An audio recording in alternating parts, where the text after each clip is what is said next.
Welcome to my party, we're just getting started. A life is a dream or a nightmare scarring. Hand me a drink cause I think I'm going all in. Get me a...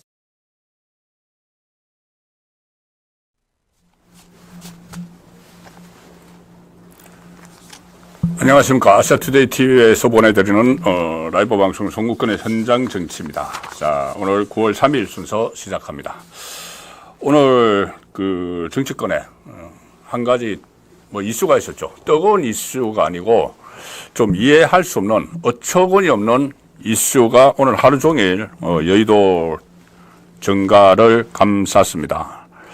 오늘 뭐 어제 국방부 장관 인사청문회도 있었고 또 여러 가지 일들이 있었는데 그 과정에서도 이 문제가 갑자기 뜨거운 논쟁거리가 됐습니다. 그러니까 뜨겁다고 표현을 하기조차도 좀 민망한 것이 뭐냐 하면은 바로 계엄 이야기죠. 계엄 비상계엄을 선포를 할 것이다. 자, 그 이야기를 처음에 민주당의 그 김민석 또 김병주, 사성장군 김병주, 이런 최고위원들이 아무런 별다른 근거도 없이 이야기를 꺼냈습니다. 그런데 그걸 이재명이 지난 일요일에 한동훈 대표와 회담을 하는 모두 발언에서 느닷없이 이것을 또 꺼냈습니다. 마치 계엄을 해서 현역 의원들을 체포 구금을 할 것이다. 자, 상당히 뜬금없는 이야기인데 이 이야기를 꺼낸 이유는 뭐 분명하겠죠. 자, 그렇지만 지금 정치권에서는 저렇게 본인들끼리 서로 막 옥신각신 하지만 일반 시민들은 어떻게 생각을 하느냐 하면은 이게 이 계엄이라는 게 우리나라에서 마지막으로 선포가 된 게 1979년입니다. 그때 11.6대 계엄이 선포가 되고 그 이후에는 계엄 선포가 없었는데 자, 이 계엄을 하면은 이제 군인들이 계엄군이 동원이 되죠. 동원이 되면은 지금 이재명의 말대로 하면은 이 계엄군이 국회의원들을 막 체포하고 구금한다. 자, 그렇게 하면은 그 전에 이제 군에 비상이 걸리고 막 하겠죠. 그런데 지금 군인들이 사병들이 전부 다 지금 휴대폰을 다 가지고 있습니다.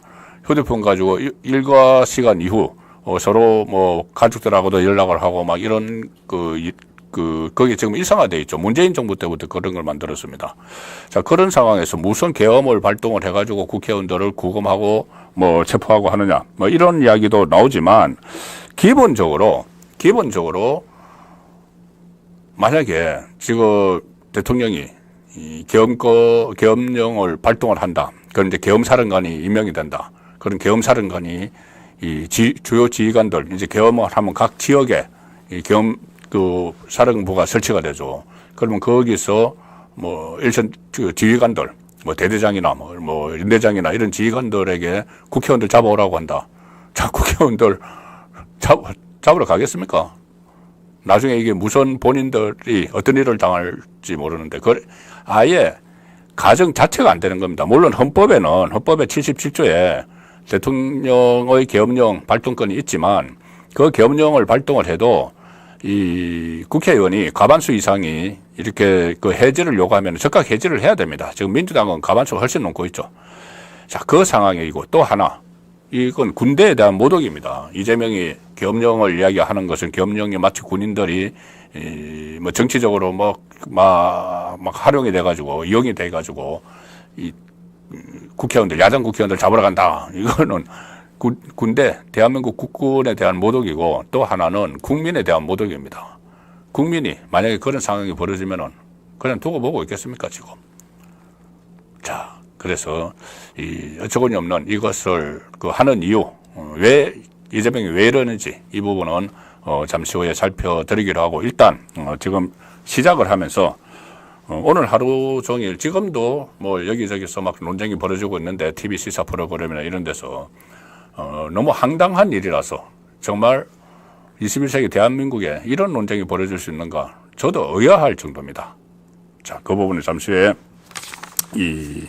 좀 자세히 좀 설명을 그러니까는 자세히 설명하기보다 설명을 할 것도 거의 없죠. 이재명이 왜 그러는지 그 부분을 좀 따져보겠습니다. 결국 뭐 결론은 이재명의 사법 리스크, 이거 외에는 그 설명이 안 되는 상황이긴 합니다.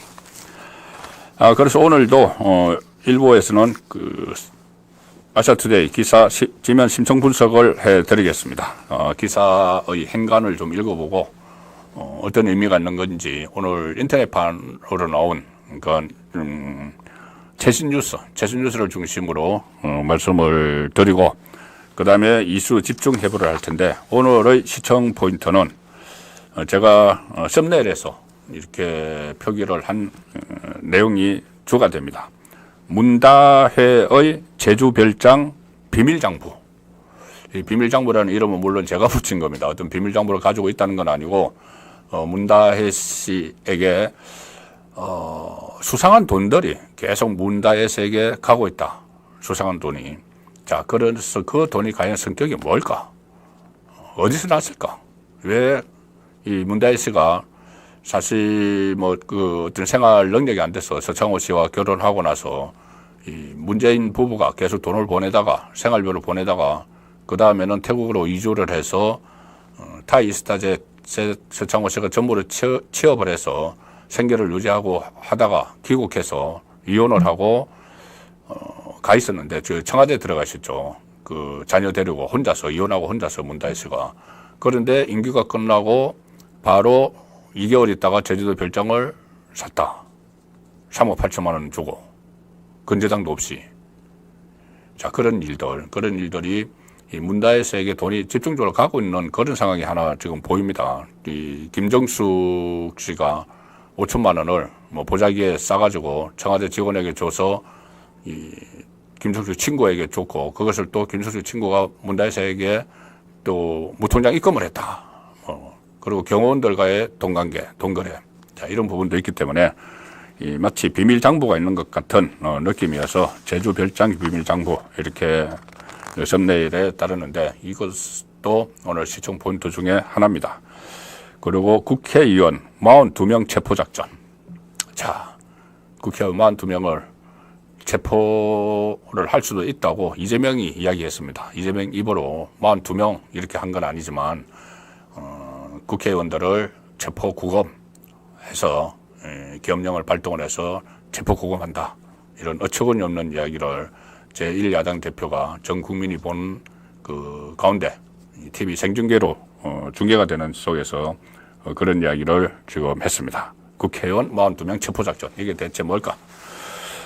자, 그리고 이슈 집중 해볼 시간에는 크게 세 가지를 말씀드릴 텐데, 제주별장 비밀장부. 이게 결국은 문다혜 씨가 문재인의 어떤 돈을 관리하는 것 아닌가. 비자금, 규모를 비자금 이렇게 하기는 아직까지 좀 그렇지도 모르지만 어쨌든 더 지금 수사를 시작을 했기 때문에 거기에 이제 점점 드러나고 있습니다.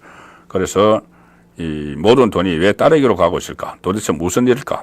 이걸 하면서 사실 우리 시청자분들께서도 문다혜 씨는 좀 이름은 아시지만 뭐를 하는 사람인지 좀 생소하실 겁니다. 그냥 가정주부가 아닙니다. 그 오빠인 문준용 씨는 그 전에 공기업 특혜 채용 의혹 이런 것도 있었고, 또 무슨 전시 활동을 하면서 창작 활동을 하면서 어떤 지자체 지원금 몰아갔다 이런 논란도 있었고 한데, 문다혜 씨는 좀 알려진 게 별로 없죠. 자, 그래서 문다혜 씨가 어떤 인물인지도 잠시 후에 좀 살펴볼까 합니다. 그리고 학력과 경력이 미스터리인 대통령 딸, 또 이재명을 털었던 이창수가 문재인 잡는다. 이 내용이 있습니다. 뭐냐면은 지금 전주지검에서 수사를 하고 있는 뇌물죄가 다시 서울중앙지검, 원래 전주지검에서 이것을 수사를 했던 이창수 검사장이 지금 서울중앙지검장으로 갔는데, 사건을 서울중앙지검으로 이첩할 가능성이 있습니다. 자, 이첩을 하게 되면은 이창수는 그 전에 이재명의 성남FC 후원금 사건 수사 이것을 해서 기소를 했던 인물이죠. 그리고 지금도 서울중앙지검에서 여러 수사를 하고 있는데, 결국 다시 이창수 검사장 손에 들어간다. 문재인은 전주지검에서 이창수 전주지검장으로 했을 때 탈탈 털어서 거의 이 수사를 한 80% 정도는 8분 능선까지는 올려놓고 서울중앙지검장으로 왔고 그 후임자가 형사산부 9명의 검사를 총 출동시켜서 나머지 이 9분 능선까지 올려놨습니다. 자, 9분 능선까지 올려놓은 그 수사를 다시 서울중앙지검으로 옮겨간다. 그러면 이창수 검사장이 다시 맡게 되는 거죠. 자, 그런데 그 와중에 이재명이 방어선을 막 칩니다. 방어선을 치는데 그 중에 하나가 조금 전에 계엄 계담 그게 있고 또 하나 문재인과 갑자기 손을 잡고 있습니다. 그러니까 문재인이 이제 코너에 몰려 있죠. 코너에 몰려 있는데 이재명도 이제 코너에 몰린 상황이고 10월에 그 1심 재판 2개가 나오고 하니까 갑자기 문재인 지금 벼랑 끝에 서 있는 문재인과 이재명 두 사람이 손을 잡고 있습니다. 이재명은 아시다시피 그때 총선 때 친문들을 비명 행사를 시켰죠. 그것이 이제 친문들이 부글부글 끓고 있는데 그것이 이재명이 이 1심이 10월 달에 2개 나오고 또 대북 송금 사건 수사 시작되고 했기 때문에 그러면은 1심만 나와서 유죄만 나와라. 그러면은 우리가 당을 접수하러 가겠다. 뭐 이런 그 시나리오도 지금 있죠. 10월 대란설에서. 그래서 여기 김경수, 친문 쪽에 김경수, 김부겸 갑자기 다시 활동을 시작을 했고 이낙연도 나 정계 은퇴한 거 아니야? 하고 막 기다리고 있죠. 그래서 일전을 겨룰 듯한 그런 태세였는데 갑자기 문재인의 사법위기가 확 올라간 겁니다. 사법위기가 확 올라가고 지금 검찰 소환을 앞두고 있으니까는 이재명 쪽에서 문재인에게 러브콜을 걸었습니다. 러브콜. 이게 한마디로 뭐냐면은 우리 같이 대응하자. 당신이나 나나. 당신은 지금 검찰 불려갈 거고 나는 1심 나오는데 그때 이제 문재인 쪽을 통천 학살을 막 했지만은 자 이제 우리 같이 하자. 어차피 우리 그 검찰이 수사를 본격화하면은 당신도 무사하지 못할 테고 나도 지금 사법 위기가 있으니까는 둘이 같이 대응하자. 그래서 손을 맞잡는 듯한 그런 모습을 보이고 있습니다. 그 이야기도 잠시 후에 드리도록 하겠습니다. 그리고 마지막에 드릴 시정 포인트는 이재명 계엄령 계담은 대통령 탄핵 빌드업이다. 10월 1심 판결 둘 대비해서 강성 지지층 위기감을 조장하고 있는데 이게 지금 윤석열 대통령과 한동훈 대표가 좀 뭐 갈등 이야기가 계속 있죠. 그런데 두 사람이 뭉치는 계기를 마련해 주고 있습니다. 한동훈 대표가 지금 용산과 거의 이 보조를 맞춰서 이재명과 회담한 지 이틀밖에 안 되는데 이재명을 강한 어조로 비판을 하고 있죠. 국기문란이다. 정확한 근거를 대지 못하고 계엄령 이야기하면은 자 그런 말을 했기 때문에 윤석열과 한동훈 두 사람을 뭉치게 하는 그런 또 이재명 입장에서는 역효과도 나오고 있는 상황입니다.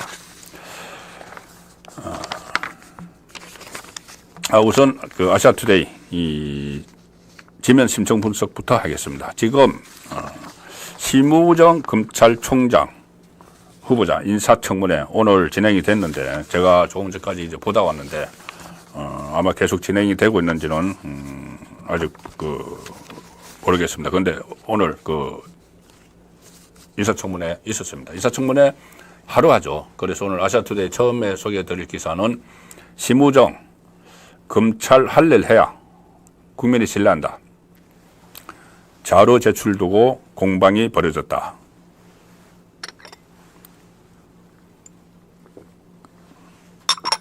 자, 이거는 오후에 나온 기사고 내용은 이런 겁니다.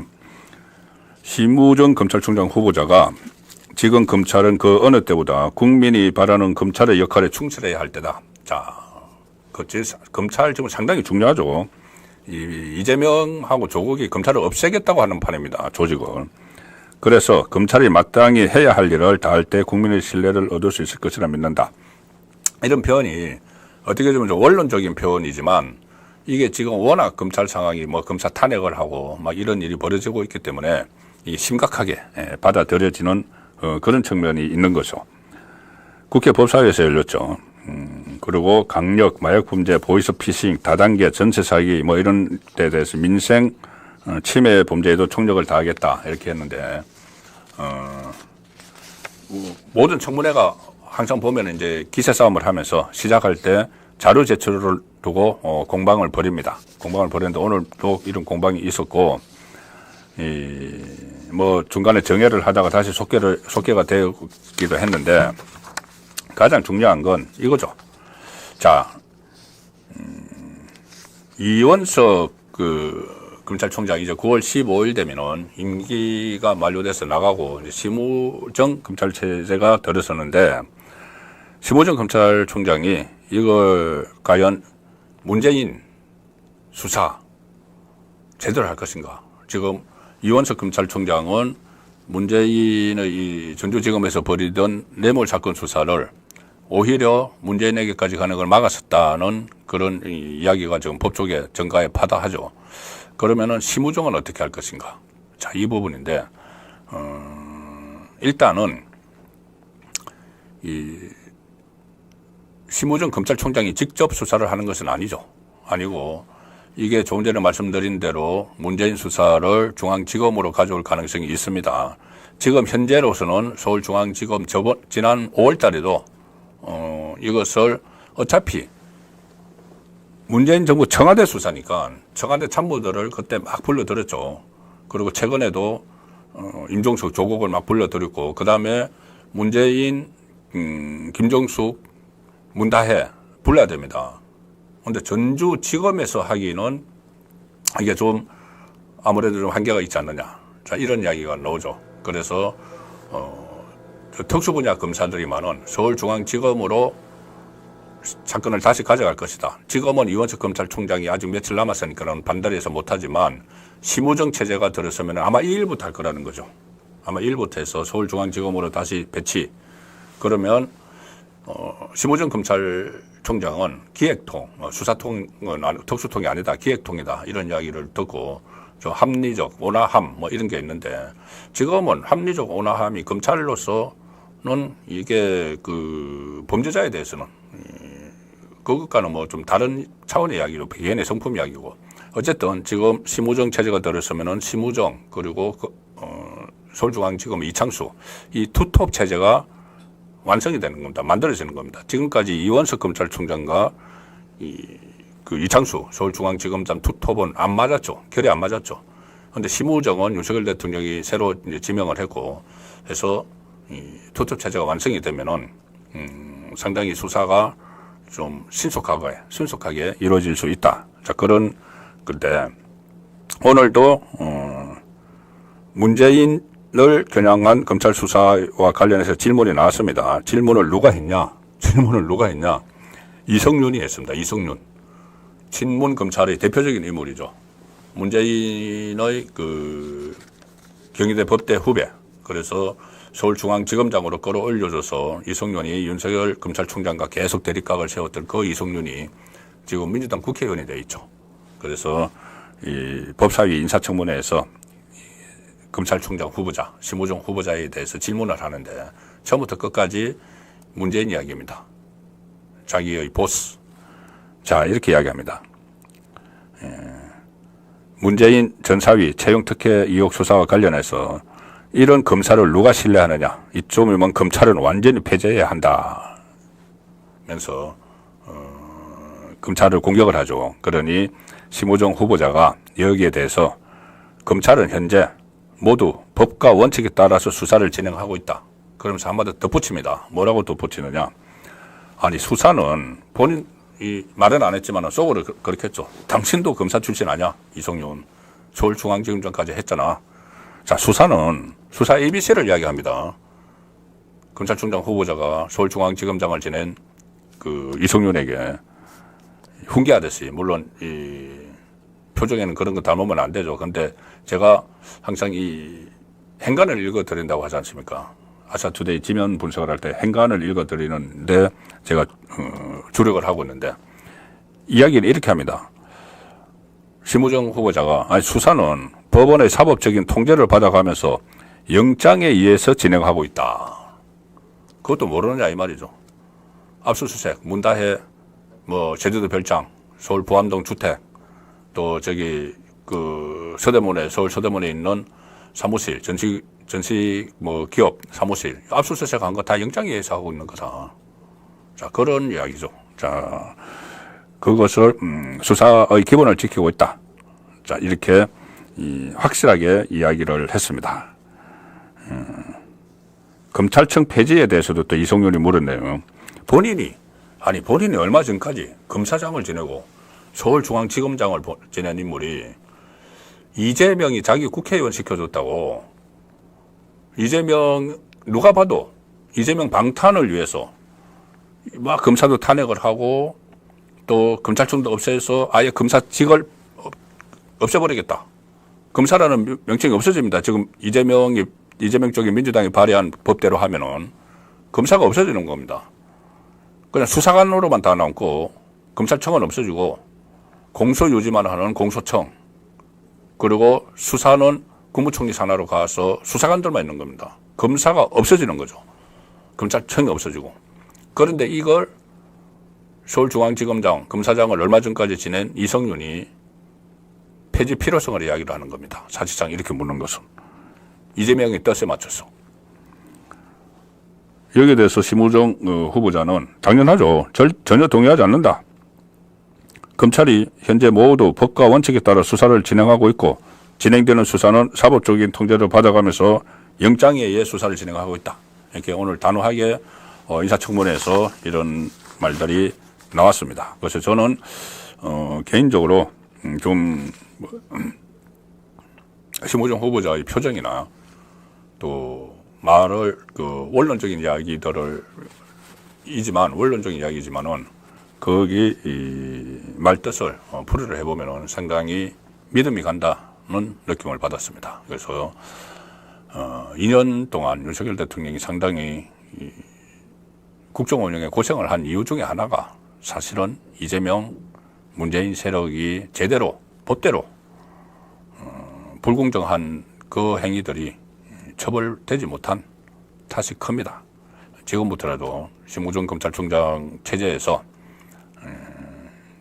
공정한 사회, 정의로운 사회를 만들기 위한 작업이 본격적으로 시작될 걸로 저는 기대를 합니다. 그 상징적인 일이 좀 전에 심우정 후보자가 이야기했던 거 민생 침해 사범, 이건 당연히 한 거고 그 민생 침해 사범을 처리하는 것은 당연한 거고 지금 이 정치권에 대해서 그 미뤄왔던 이원석 검찰총장에서 하지 못했던 그런 일들을 정강석화처럼 저는 해야 된다고 봅니다. 그 부분도 잠시 후에 이슈 집중해볼 시간에 좀 더 구체적인 말씀을 좀 드리겠습니다.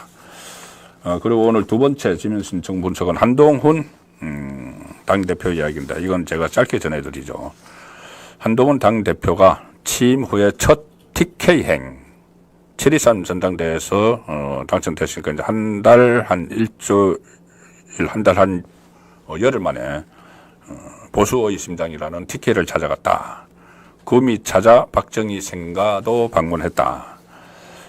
경북 구미를 방문해서 반도체 산업 육성 방안을 논의를 했고 구미 국가산업단지 내 반도체 소재 부품업체를 방문한 뒤 구미 상공회의소에서 반도체 산업 현장 간담회, 중요한 일이죠. 그리고 반도체 특별법을 당론으로 추진하겠다고 밝혀봐 있는데 그 내용을 설명을 했습니다. 이제 그런 민생 경제 활동 이런 거에 덧붙여서 제가 주목하는 것이 오늘 구미에 있는 박정희 전 대통령 생가를 비공개로 방문을 했고 이철우 경북도지사와 간담회를 갔습니다. 아직 시간이 지금 진행이 되고 있는지 모르겠는데 이철우 경북도지사와 면담이 좀 주목을 받는 것은 그거죠. 그때 당 대표 경선할 때 기억하실 겁니다. 한동훈이 이 지역을 갔는데 그 홍준표가 안 만나줬죠. 한동훈과 아주 상당히 앙숙지간에서 안 만나줬는데 이철우 지사도 그때 한동훈을 안 만났습니다. 그래서 한동훈은 그때 비윤 후보, 비윤석열 대통령 후보 이렇게 되어 있기 때문에 만나지 않았는데 그래서 좀 반대하는 그런 입장이었죠. 그런데 이번에 이철우 지사와 만났다. 그리고 TK를 찾았다는 것은 사실 한동훈 대표에 대해서 그런 이미지가 아직도 있습니다. 그 주변에 있는 일부 참모들이 있기 때문에 그런 이미지가 세워졌는데, 뭐 노골적으로 말씀드리면 원칙적으로 잔파 아니냐, 좌파, 이런 이야기들이 일부에서 여전히 나오고 있죠. 한동훈 좌파론. 그런데 그런 이미지로 여당 대표, 정통 보수 우파 정당의 여당 대표로 활동을 잘 할 수는 없겠죠. 그렇기 때문에 이런 행보, 당 대표가 되고 나서 벌이는 이런 행보는 상당히 의미가 있다, 뜻이 깊다, 그렇게 보기 때문에 이 기사를 오늘 소개를 드렸습니다. 여기서 무슨 언급을 하거나 뭐 그런 부분은 없지만, 정치인은 어떤 방문 목적지, 어디를 방문하느냐, 누구를 만나느냐, 이 자체가 메시지가 되는 겁니다. 꼭 말을 해야지 그렇게 그 메시지로 되는 것은 아니죠. 그보다 더 강한 임팩트를 줄 수 있는 것이 누구를 만나는지, 어디로 방문하는지, 그런 것이 될 수 있기 때문에 소개를 드렸습니다.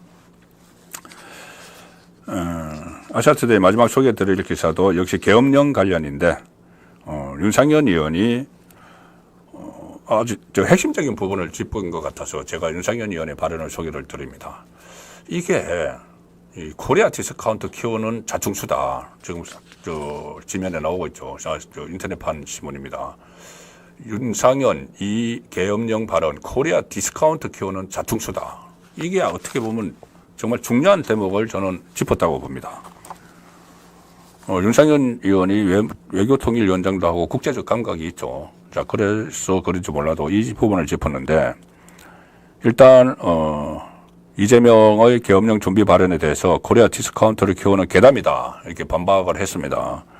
페이스북에서 황당무계한 계엄 논란을 촉발해서 가뜩이나 어려운 민생 경제를 끝없는 수렁으로 끌고 가는 야당의 자충수, 자해 정치를 당장 멈춰야 한다, 이렇게 비판을 했습니다.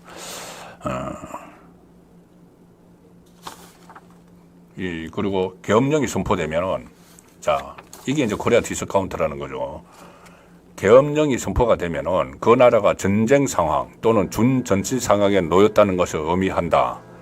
계엄의 개자만 들려도 전 세계 자본이 불안감을 느끼고 위험 관리 차원에서 그 나라의 상황을 모니터하게 된다. 그래서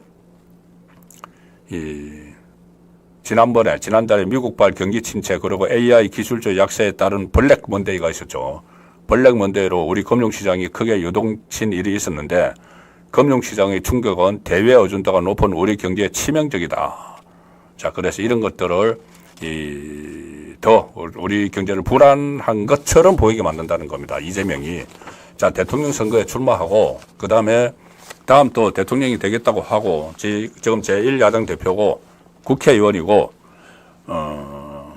이런 사람이 이 정치적 목적에 의해서, 굳이 본인의 방탄 이렇게 이야기를 하지 않더라도 정치적 목적에 의해서 계엄령 괴담을 확산시키는 겁니다. 그러면 이 계엄이 한국에서 발동될 수도 있다. 그리고 그것까지 안 가더라도 한국에서 야당 대표가 지금 계엄령을 대통령이 준비하고 있다고 이야기를 했다. 이런 말이 해외 시장에 퍼지면은 코리아 디스카운트죠. 한국을 불안하게 보겠죠. 그러면 그게 누구에게 도움이 되겠습니까? 아무에게도 도움이 안 됩니다. 국익에 손실이 가는 거죠. 상당한 손실이 가고, 이 한국 전체에 대한 이미지가 떨어지는 그런 상황인데, 그건 아무런 고민도 없이 그냥 방탄을 위해서, 굳이 제가 방탄 아니라고 했죠. 방탄을 위해서 하는 겁니다. 탄핵 전국 조성하려고 하는 거죠. 1심 판결이 10월달에 1심 판결 나오면은 그때 정치적으로도 공격을 받을 거고, 민주당 안에서 손절론에 놓을 거고 하니까 지금부터라도 탄핵 불길을 확 당기기 위해서 지금 계엄을 하는 이야기하는 이유가 그거지 않습니까? 아니, 탄핵에 대비해서 계엄을 준비를 하고 있다. 윤석열 대통령이 이제 대통령직에 탄핵을 당할 것 같으니까는 선제적으로 계엄을 선포를 해서 방어를 하려고 한다. 국회의원들 막 잡아넣어서 탄핵 못하도록. 이 이야기를 지금 이재명이 하고 있는 거죠. 그런데 실제로는 이 본인의 지지자들에게, 극성 열성 지지자들에게 대통령이 지금 탄핵 안 당하려고 계엄령을 선포하려고 하는 거야. 그러니까 우리가 빨리 탄핵해야 돼. 이 이야기 하는 겁니다. 자, 그래서 이제 그런 목적으로 함부로 계엄을 입에 올리고, 이재명뿐이 아니죠. 이재명에게 충성맹세를 하고 최고위원이 됐던 이 김민석, 김병주 이런 사람들이 아무런 근거도 없이 계엄을 이야기하면은, 그러면은 국민들도 불안하면서 국민을 무시하는 거죠. 국민이 거기 속아 넘어간다고 생각을 하는 측면이 있으니까. 김병주 같은 경우는, 제가 순서를 잠깐 바꾸겠습니다. 말이 나온 김에 이수 집중 회부 시간에 계엄령을 잠깐 말씀을 드리겠습니다. 김병주 같은 경우는 명색이 별 4개 출신이죠. 사성 장군 출신입니다. 사단장 지내고 군단장 지내고 대한민국 국군에서 한미연합사 부사령관 지내고, 그런 인물이 탄핵에 대비해서 계엄을 준비하고 있다. 윤석열 대통령이 그런 소리를 하고 있습니다. 자기를 최고위원 만들어준 이재명에게 충성하기 위해서. 근거가 뭐냐? 김병주 같은 근거, 국방부 장관을, 김용현이죠. 국방부 장관을 윤석열 대통령의 충암고등학교 1년 선배를 앉혔다. 이겁니다. 그래서 충암고, 충암파, 그것도 다른 의원들까지 끼어들어서 충암파를 만들었다. 용현파를 만들었다. 김용현 국방부 장관. 아무 밑도 끝도 없이. 그럼 완전히 충암고등학교가 군을 완전히 장악한 것처럼 이렇게 이야기를 하죠. 그런데 김용현 이 국방부 장관이 청문회에서도 이야기했습니다. 아니, 전체 이 군 장성이 400명이 있는데 그 중에서 충암고 출신은 4명이다. 이렇게 이야기를 했습니다. 순천고등학교가 5명, 서울고등학교 5명, 진주고등학교 5명. 전체 400명 중에서 충암고등학교는 그보다 적은 4명. 그런데 4명 가지고 무슨 충암파를 만들어서 계엄령을 이야기를 한다.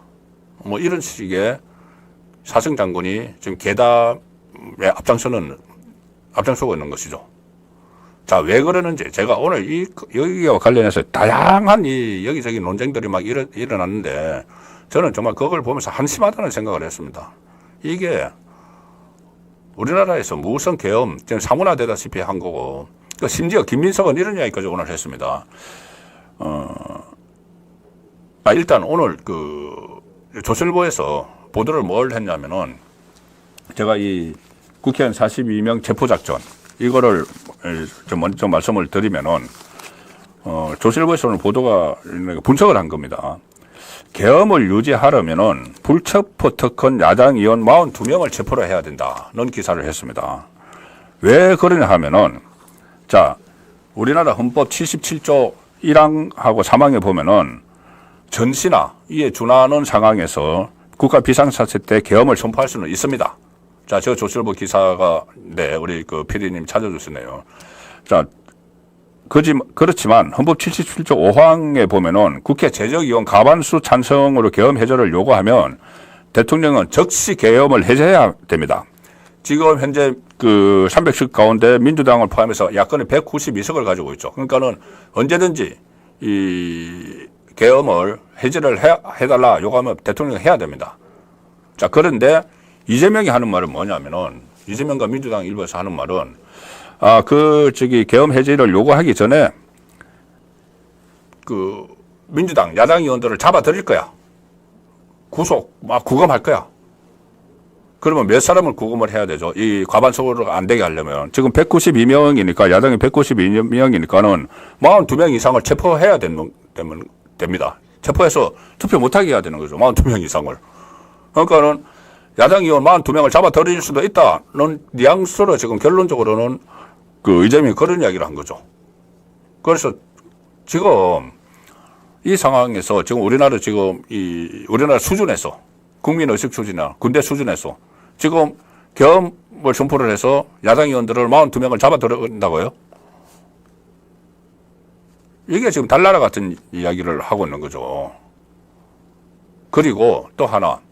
자, 이 비상계엄을 해도 행정하고 사법은 계엄군이 통제를 하지만 입법은 통제 못 합니다. 법이 그렇게 돼 있어요. 그러면은 예를 들어서 42명을 체포해서 구금한다. 국회의원은 불체포 특권이 있죠. 이재명이 불체포 특권 때문에 2번이나 그 표결을 했지 않습니까? 체포동의안. 체포동의안을 해야 돼요. 그 42명에 대해서 체포동의안을 해야 되는데 체포동의안을 표결하는 사람이 국민의 그 국회의원들이죠. 그러면 국회의원이 또 민주당이 또 가반수죠. 그럼 체포동의안 다 부결시켜버리면 되죠. 그러니까 말이 안 되는 상황을 지금 이야기를 하고 있는 겁니다. 자, 이렇게 이야기하니까 김민석이 또 뭐라고 했냐면은, 정말 이거 소개를 드려야 되는 건지, 이 수준이, 국회의원 수준이 그대로 다 드러나는 이야기인데, 자, 현행범일 때는, 국회의원이 현행범일 때는, 그때 이재명은 현행범이 아니었기 때문에 체포동의안을 통과를 하셔야 되죠. 국회의원이 현행범일 때는 체포동의안이 필요 없습니다. 그냥 구속됩니다. 지금 겸령이 아니더라도 이재명 현행범이 아니었기 때문에 그때 표결을 했죠. 김민석이 뭐라고 하냐면은 전부 다 현행범으로 만들어 버릴 거다. 민주당 의원을 체포를 하면서 체포동의안 안 하려고 어떻게 그 현행범으로 만드느냐 이렇게 이야기했습니다. 국회의원 인사청문회에서 이야기를 했습니다. 인사청문회에서 김용현 장관 인사청문회에서 국회의원을 각종 현행범으로 몰아 국회의 체포 동의 없이 체포할 수 있다는 그 주장을 했고, 가령 이렇게 이야기합니다. 가령 이제 민주당이 김건희 여사가 감옥에 안 가려고 계엄을 하자고 그랬다더라 하면은 유언비어를 유포한 현행범이 된다. 그래서 바로 체포할 것이다.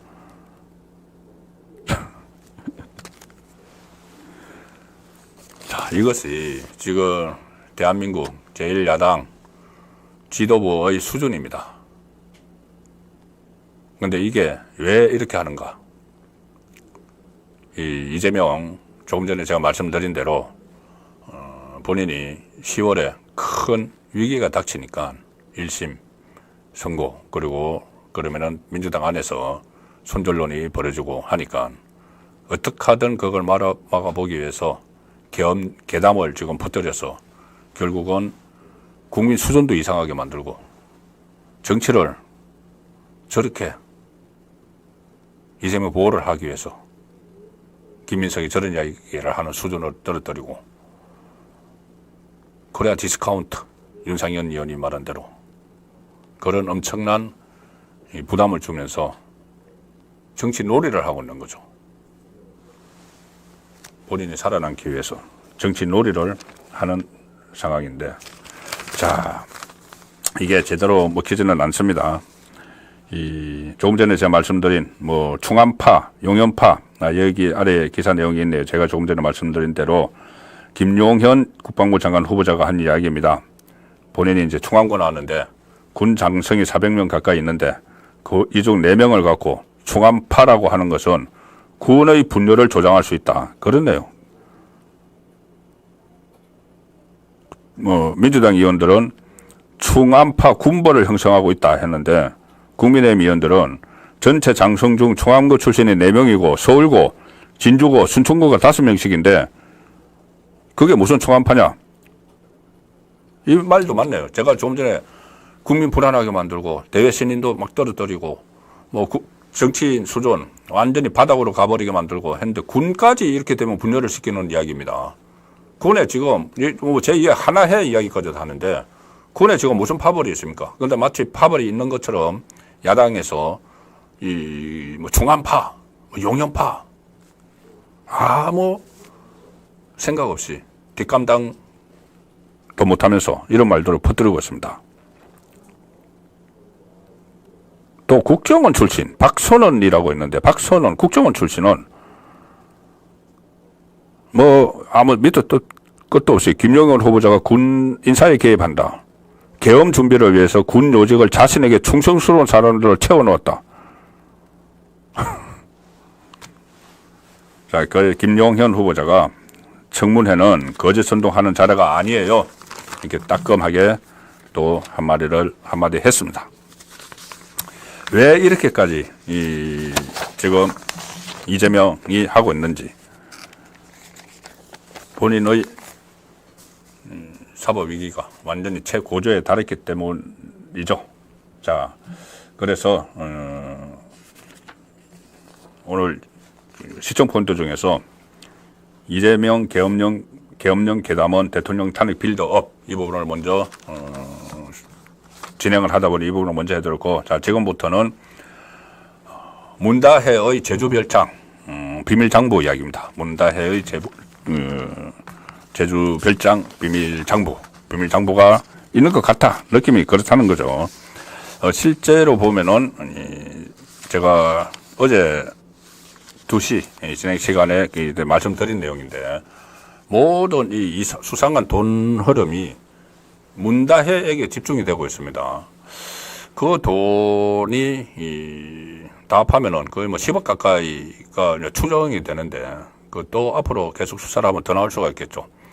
자, 말씀드린 대로 일단 문다혜 씨는 2017년에 문재인이 대통령 되죠. 그리고 2018년에 남편 서창호 씨는 게임 회사를 다녔는데 거기가 이제 그만두고 두 사람이 생계가 안 되니까 검찰 수사 기록입니다. 안 되니까는 문재인 김정숙 부부가 생활비를 대주죠. 이제 대주다가 결국은 이상직 씨를 중진공 이사장으로 시키고 4개월 후에 이상직이 태국에 세운 타이 이스타젯에 전무로 취업을 시켜서 거기 가서 월급을 받도록 합니다. 월급 800만 원과 그 집세 300 몇십만 원 그거 받도록 해서 2억 원 플러스 알파를 받죠. 자, 그런데 그러니까 이 2억 원 플러스 알파를 이제 생활비를 썼죠. 그러면 돈이 없겠죠. 돈이 없어서 그 와중에 또 서울에 뭐 집도 하나 또 사고 했던데 어쨌든 넉넉한 돈이 없는 거죠. 그래서 한국에 들어옵니다. 2020년에 다시 들어와서 그때는 서창호 씨와 이혼을 하고 혼자서 청와대 안에 들어가서 살죠. 자녀를 데리고. 그리고 2022년 5월 달에 이 대통령 임기가 끝나고 윤석열 정부가 들어서죠. 그런데 2022년 7월 달에 3억 8천을 주고 제주도 한림읍에 있는 별장을 삽니다. 별장을 3억 8천만 원에 샀는데 거기에 빚을 안 지고 샀습니다. 그러니까는 이 송기인 신부, 노무현 문재인의 멘토라고 하는 그 송기인 신부에게서 3억 8천만 원을 주고 샀는데 건재당이 안 돼 있습니다. 자, 그러면 3억 8천만 원이 어디선가 간 거죠. 그리고 그 앞에 말씀드린 이상직이 준 것도 결국 문다혜에게 간 거죠. 생활비니까는. 그러면은 2억 2,300만 원, 여기 3억 8천만 원. 그리고 한 6억 되죠. 그 이제 돈이 어디서 났느냐는 이야기입니다. 그러니까 그 돈이 뭐 이게 서로 문다혜에게 흘러간 것 같은 돈입니다. 그리고 또 김정숙 씨가 무슨 뭐 보자기에 5만 원권을 싸가지고 5천만 원을 싸가지고 이걸 청와대 직원에게 시켜서 김정숙 씨 그 친구에게 줘서 그걸 다시 문다혜에게 송금을 했다. 자, 수상한 돈이니까 그랬겠죠. 뭐 노골적으로 이게 특활비인지도 모릅니다. 특활비 그거 싸가지고 준 건지도 모릅니다. 그 뭐 수사를 해봐야 되겠지만은. 자, 거기 또 5천만 원이죠. 또 문재인이 지은 책, 운명이라는 책을 펴낸 출판사에서 문다혜에게 2억 5천만 원을 송금을 합니다. 그럼 금액이 벌써 8억 됐는데 10억대 다 돼가지고 2억 5천만 원을 송금을 합니다. 그런데 출판사 쪽의 말은 2억 원은 이 책을 편집하고 디자인하는데 일을 했다. 그래서 2억은 줬다. 그리고 5천만 원은 빌려줬다. 참, 출판사에서 돈 빌려줍니까? 그리고 2억은 편집하고 디자인하는데 그러면은 무슨 최고의 전문가라도 책 한 권 내는데 2억은 받고 디자인을 해줍니까? 그리고 아마 문다에서는 책 디자인은 처음일 겁니다. 만약에 일을 했다고 해도 일 안 했을 가능성이 크고 그냥 그 명목상으로 그렇게 했고, 본인이 인도 요가 강사라고 인도에 문재인 김정숙 부부가 인도에 갔을 때 사실 우리 딸도 요가 강사예요. 그런 말을 했죠. 그리고 또 이번에 압수수색을 들어갔는데 이제 허탕을 친 자리가 서대문에 있는 전시기획사 사무실입니다. 그 전시기획사가 무슨 일을 했냐면 지금 5월 달에 이제 짐 싸고 나갔다는데 그래서 압수수색이 허탕이 됐죠. 그 전시기획사가 문다혜 씨가 이 태국에 머물다가 들어와서 이혼하고 들어와서 청와대 들어갔을 무렵 2020년, 2021년 그때 세웠습니다. 그때 세워서 뭘 했냐면은 기억났을 겁니다. 이 문재인 굿즈 막 제작해서 팔았죠. 그때 그 반려견들을 소재로 달력을 그때 또 팔았죠. 그래서 크라우드 펀딩을 한다고, 달력 만든다고 펀딩을 해서 8,100만 원인가 모았습니다. 그리고 뭐 여러 가지 기념품 같은 거 만들고 이제 문재인과 관련된 전시회야 하고 그걸 했던 겁니다. 그걸 한 게 이 문다혜 씨예요. 그리고 나중에 평산 책방도 문다혜가 하자고 해가지고 그게 이제 돈벌이가 되니까 뭐 어쨌든 그게 전부 목적은 아니라고 쳐도 돈벌이가 되니까 평산 책방 책 잘 팔리지 않습니까? 자, 그렇게 했는데 그러니까는 본인이 전시 기획을 하는 사람, 그리고 뭐 굿즈 만들어 팔고 달력 만들어 팔고 또 요가 강사하고 뭐 이렇게 하는 사람인데 책은 만들어 본 적이 없겠죠. 근데 그게 2억 5천만 원을 줬다. 5천만 원을 빌려줬다고 하고. 그리고 그때 또 클라우드 펀딩 해서 한 거는 또 뭐 어떻게 했는지. 어쨌든 이 문다혜에게 돈이 몰리고 있는 겁니다. 돈이 몰리고 있기 때문에 제가 이 돈이 혹시 문재인의 비자금 같은 거 아닐까? 저 합리적인 의심을 하는 겁니다. 갑자기 뭐 제주도 별장 사고, 그리고 그 다음에 문재인 부부와 탁현민 뭐 이런 사람들이 참모들이 그 2022년 7월에 그 별장을 사고 나서 그 해 8월, 그 다음에 작년 여름 휴가, 올해 얼마 전에 여름 휴가 전부 다 걸로 갔습니다. 다 갔는데 거기서 보통 한 일주일, 열흘 정도 머무는 거죠. 그리고 어쨌든 이게 너무 연기가 나는데 그 별장을 이제 문재인 부부나 가지 않았으면 그거 놀려놓지는 않겠죠. 그 한림업 해수욕장 이름이 갑자기 생각 안 나는데 그게 그 해수욕장 부근에 있는 별장입니다. 그래서 그걸 일반인들에게 이제 이 숙박시설로 제공을 하죠. 그 공유 사이트에 올려가지고 숙박시설로 제공을 해서 그 돈을 받는데, 임대료를 받는데, 그 임대료를 관리한 사람이 또 청와대 행정관 출신이다. 도대체 뭔가 지금 수상한 것이 한둘이 아닌 겁니다. 자, 그 상황에서 이 문다혜에게 이렇게 여러 가지 돈이 흘러가는 게 과연 무슨 의미일까? 그 부분을 제가 밝혀내야 된다는 거죠. 밝혀내야 되는 겁니다. 이게 문다혜가 함부로 처분할 수 있는 돈이 아닐 수도 있다. 별장 같은 경우에 그렇지 않겠습니까? 만약에 수상한 돈으로 샀으면은. 그리고 혹시 그것이 가뜩이나 그 김정숙 씨 옷, 구두 수천만 원어치 감봉권 특갈비로 펑펑 썼다는 의혹이 있는데 그런 종류의 돈이 아닐까 의심을 충분히 할 수가 있는 거죠. 그래서 여기에 계속 주목을 하는 겁니다. 제가 문다혜 어떤 인물인지 간략하게 좀 소개를 드리겠습니다. 뭐 이것저것 있는데 제가 조금 전에 말씀드렸죠. 뭐 전시 기획도 하고 뭐 요가도 하고 뭐 하는데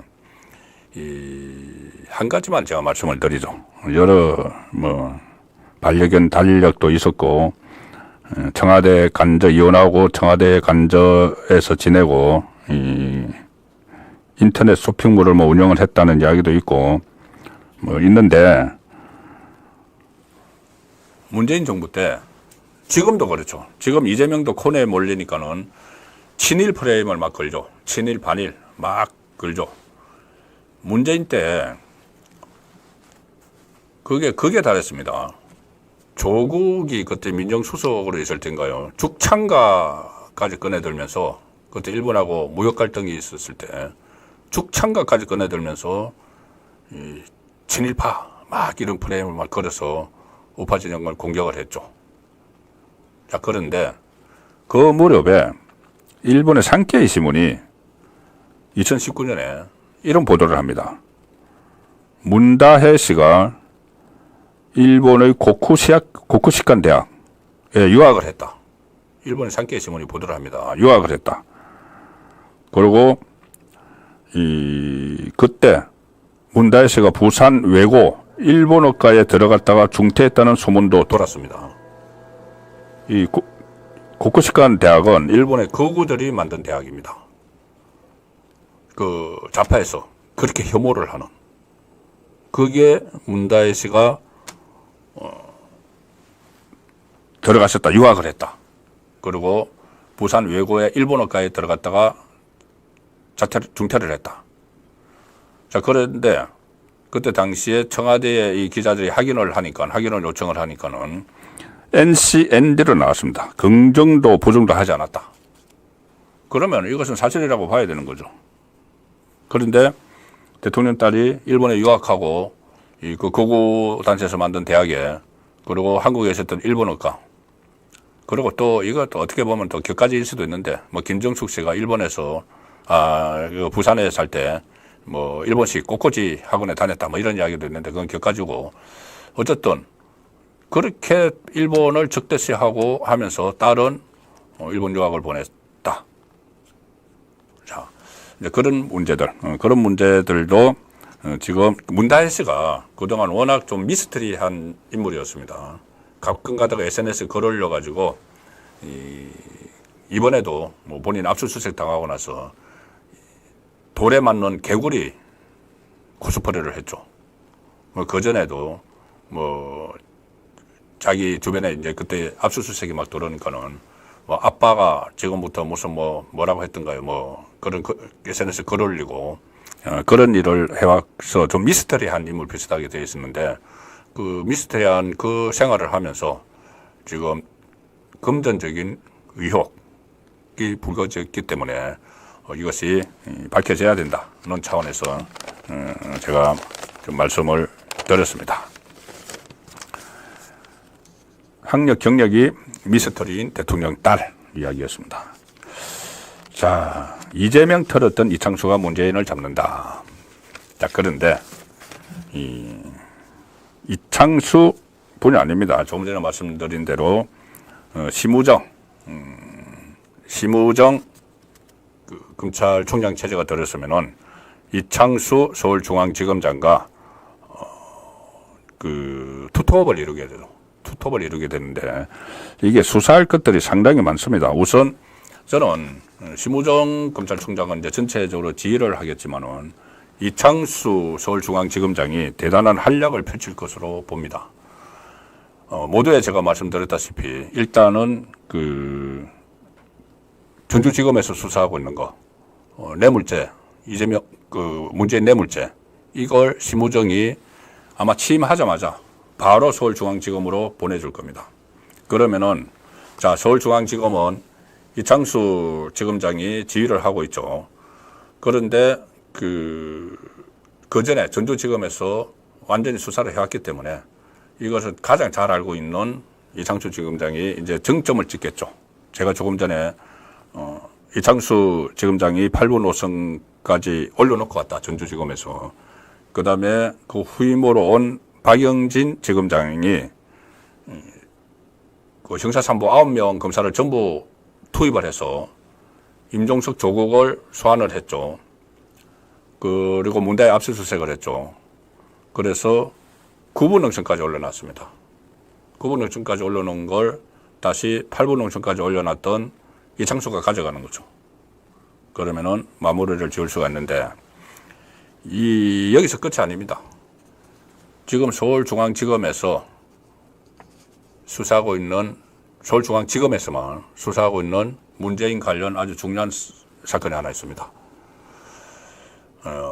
이 전주지검에서 수사했던 이 뇌물사건, 이상직 뇌물사건과 구조가 비슷합니다. 이상직 뇌물사건도 보면은 민정수석, 인사수석, 그 다음에 또 경호처장, 이렇게 청와대 몇 개 부서가 동원이 돼서 문다혜를 도운 그 흔적이 지금 드러나서 다 소환이 됐죠. 울산시장 선거 부정개입 사건, 여기도 청와대 8개 부서가 투입이 되는 겁니다. 그리고 문재인이, 양측 다 문재인이 꼭대기에 있고 그 중간에 임종석 비서실장, 조국 민정수석이 있죠.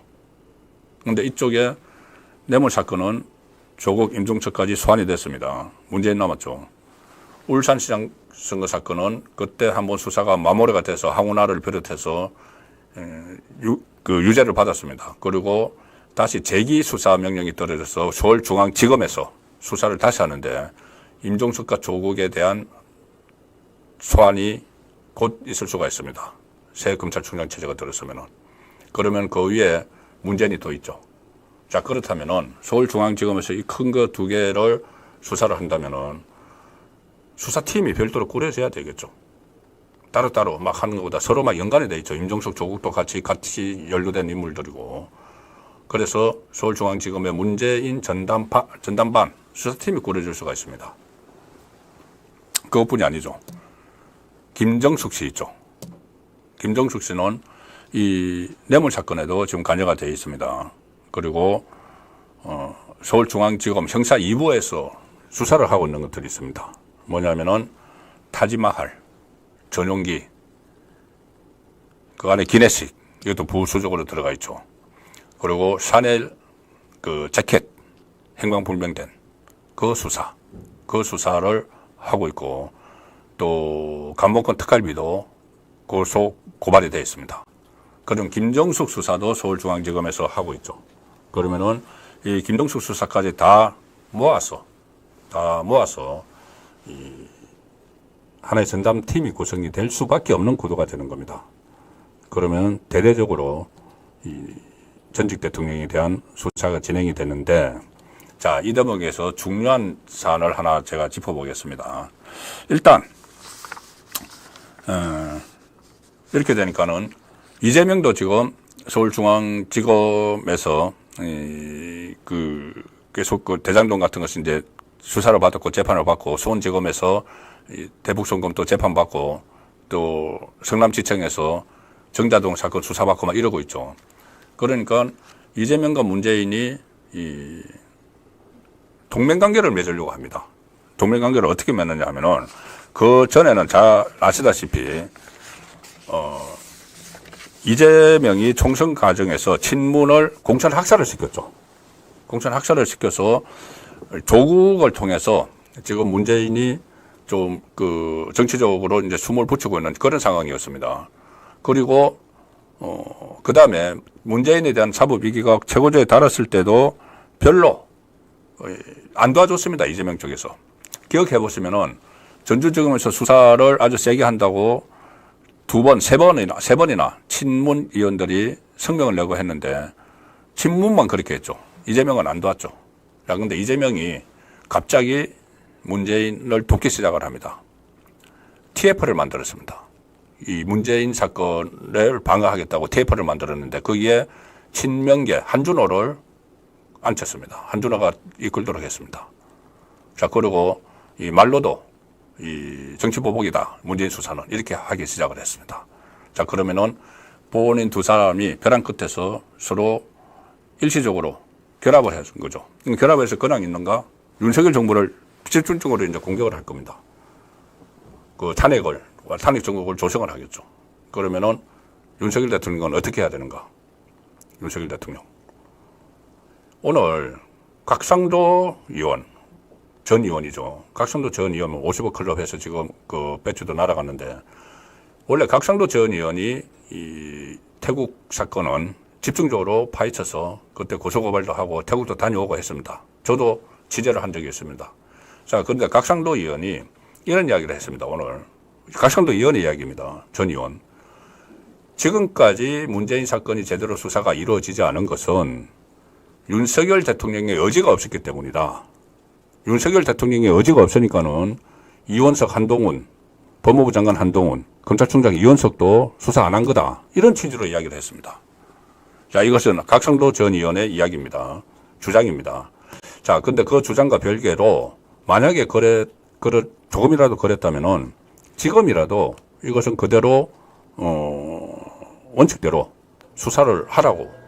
그러니까 수사를 하라고 직접 지시는 못하지만은 이 수사를, 그러니까 정무적인 판단을 해서 전직 대통령이라고 정무적인 판단을 해서 이거 좀 느슨하게 하라는 식의 사인이 들어가면 절대 안 되는 거죠.